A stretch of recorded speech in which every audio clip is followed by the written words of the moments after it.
terra de Uz, 2700 anos antes de Cristo.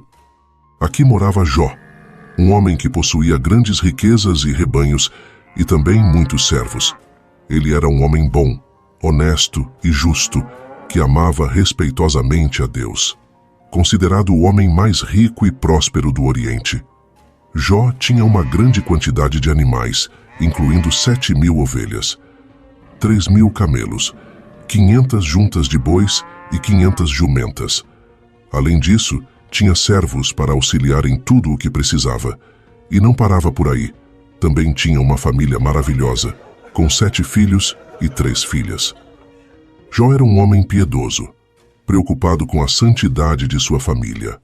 Após os períodos festivos, ele convocava seus filhos e realizava ritos de purificação, oferecendo holocaustos em nome de cada um deles. Ele tinha em mente que seus filhos poderiam ter pecado e blasfemado contra Deus em seus corações, e desejava preservar a comunhão com Deus em sua família. Jó, capítulo 1, versículo 1 a 5. Em outro dia, os anjos servidores celestiais voltaram a se apresentar perante Yahvé, o Senhor. E Satanás, o acusador, também estava presente para ser ouvido. Yahvé perguntou a Satanás de onde ele vinha, e Satanás respondeu que estava perambulando pela terra e indo e vindo pelos caminhos do mundo. Yahvé então perguntou a Satanás se ele havia observado Jó, seu servo, reconhecendo sua integridade e justiça, seu amor e temor a Deus, desviando-se do mal. Yahvé afirmou que Jó permanecia íntegro, apesar das tentativas de Satanás em incitá-lo a blasfemar. Satanás respondeu com uma provocação, dizendo que Jó só mantinha sua integridade porque era abençoado em tudo que ele fazia. Veja como ele é rico. Satanás alegou que se Yahvé permitisse que Jó sofresse com doenças e problemas físicos, ele prontamente blasfemaria contra Deus. Yahvé então autorizou Satanás a afligir Jó, mas ordenou que a vida de Jó fosse poupada. Depois disso, Satanás saiu da presença do Senhor. Num certo dia, enquanto seus filhos e filhas estavam em casa do irmão mais velho, eles estavam comendo e bebendo vinho. Nesse momento, chegou um mensageiro até Jó e lhe trouxe notícias perturbadoras. O mensageiro contou que os bois estavam arando e as jumentas estavam pastando no campo, quando foram atacados pelos sabeus, que roubaram os animais e feriram os servos à espada. O mensageiro era o único que sobrevivera para trazer essa notícia. Enquanto o mensageiro ainda falava, outro mensageiro chegou com uma mensagem igualmente trágica. Ele relatou que um fogo enviado por Deus caiu do céu e queimou todas as ovelhas e servos novamente, com exceção dele, o mensageiro. Logo depois, chegou um terceiro mensageiro com outra notícia terrível. Ele disse que os caldeus atacaram e dividiram-se em 3 grupos, roubando todos os camelos e matando os servos à espada. O mensageiro era o único que conseguiu escapar, mas as tragédias não pararam por aí. Um quarto mensageiro veio com a notícia mais devastadora de todas. Ele contou que enquanto os filhos e filhas de Jó estavam em casa do irmão mais velho, um vento muito forte veio do deserto e derrubou a casa sobre eles, resultando na morte de todos. Mais uma vez, o mensageiro era o único sobrevivente para dar essa notícia.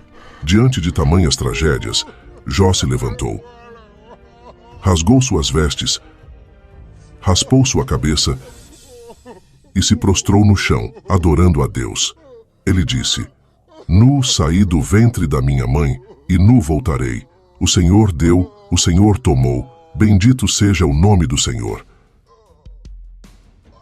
Depois de todas as tragédias que Jó enfrentou, Satanás voltou a se apresentar diante de Deus. O Senhor indagou: De onde você vem? Satanás respondeu: Tenho percorrido a terra, vagueando de um lugar a outro. Então o Senhor perguntou: Você notou meu servo Jó? Não há ninguém na terra tão justo e íntegro como ele. Ele me teme e se esforça para não fazer o mal.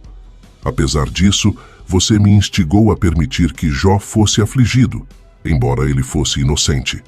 Mesmo assim, Jó permanece fiel e íntegro como sempre. Satanás respondeu: é só tocar na pele dele para ver o que acontece. As pessoas não se importam de perder tudo desde que conservem a própria vida. O Senhor então disse a Satanás: muito bem, faça o que quiser com Jó, mas não o mate. Satanás partiu da presença do Senhor e infligiu terríveis feridas no corpo de Jó, desde as solas dos pés até o alto da cabeça. Jó se sentou sobre um monte de cinzas e pegou um pedaço de cerâmica para se coçar. A esposa de Jó, sentindo-se aflita com a situação, aconselhou-o a amaldiçoar a Deus e morrer, argumentando que sua lealdade não estava resolvendo nada. No entanto, Jó respondeu à sua esposa, rejeitando seu conselho e questionando se deveriam receber apenas o bem de Deus e não os momentos difíceis que ele também permitia. Mesmo nessa provação, Jó permaneceu fiel a Deus, sem vacilar ou pecar com seus lábios. No texto original hebraico, está escrito assim: abençoa a Deus e morre. A palavra hebraica baresh pode de fato ser traduzida como abençoar e não amaldiçoar. Portanto, a expressão amaldiçoa a Deus e morre não está relacionada ao significado original de baresh no hebraico. Portanto, embora a palavra amaldiçoa tenha sua origem no hebraico com o sentido de abençoar, o modo como é empregada nessa frase é completamente diferente e sua interpretação deve ser baseada no contexto em que está sendo utilizada. 3 amigos de Jó souberam das desgraças que haviam acontecido a ele e à sua família, e vieram visitá-lo para oferecer solidariedade e consolo. Eles eram Elifaz de Temã, Bildade de Suá e Zofar de Naamate. Ao avistarem Jó à distância, ficaram chocados e começaram a lamentar e chorar profundamente. Cada um rasgou seu manto e jogou terra sobre suas próprias cabeças, demonstrando profunda tristeza. Eles se sentaram no chão junto a Jó por 7 dias e 7 noites consecutivos, sem dizer uma única palavra, pois o sofrimento de Jó era tão intenso que eles não encontravam forças para falar. Passados alguns dias em que Jó ficou em silêncio, ele finalmente abriu a boca e expressou sua angústia, amaldiçoando o dia de seu nascimento. Ele desabafou, dizendo que desejaria que o dia de seu nascimento fosse apagado da história, transformado na mais profunda escuridão, sem a luz de Deus sobre ele. Jó continuou seu lamento, questionando por que não foi tirado da vida ainda no ventre de sua mãe, por que não morreu ao nascer. Ele se perguntou por que foi trazido ao mundo apenas para sofrer, questionando o propósito de sua existência. Jó imaginou como seria se tivesse morrido antes, em paz e descanso junto a reis e príncipes. Ele desejou não ter existido, comparando-se com as crianças que nunca viram a luz do dia. Jó mencionou a tranquilidade encontrada na sepultura, onde todos, pobres e ricos, juntos, estão livres de suas adversidades terrenas. Em seu desespero, Jó questionou o propósito de conceder vida aos aflitos e amargurados, que desejavam a morte. Ele se perguntou por que Deus dava vida àqueles cujo caminho parecia não ter sentido, que viviam em sofrimento e angústia. Jó terminou seu lamento, expressando seu atual estado de angústia sem paz, tranquilidade ou descanso. Ele vivia em constante inquietação, chorando e lamentando, sentindo que tudo o que temia se abateu sobre ele. Jó não encontrava sossego em sua situação. Elifaz, um amigo de Jó, respondeu dizendo que Jó costumava aconselhar e ajudar os outros, mas agora ele estava enfrentando dificuldades e desânimo. Elifaz argumentou que a confiança de Jó em Deus estava baseada em sua retidão, mas também sugeriu que o sofrimento pode estar relacionado ao pecado. Ele compartilhou um sonho assustador e enfatizou a brevidade da vida humana, afirmando que muitos morrem sem alcançar a sabedoria. Em resumo, Elifaz tentou consolar Jó, mas suas palavras refletiam sua crença de que o sofrimento estava relacionado ao pecado. Jó responde aos conselhos de Elifaz, expressando sua intensa angústia. Ele deseja que sua dor seja medida e comparada à sua calamidade, acreditando que seria maior que a areia dos mares. Ele desafia seus amigos a oferecerem orientação valiosa em vez de argumentos vazios.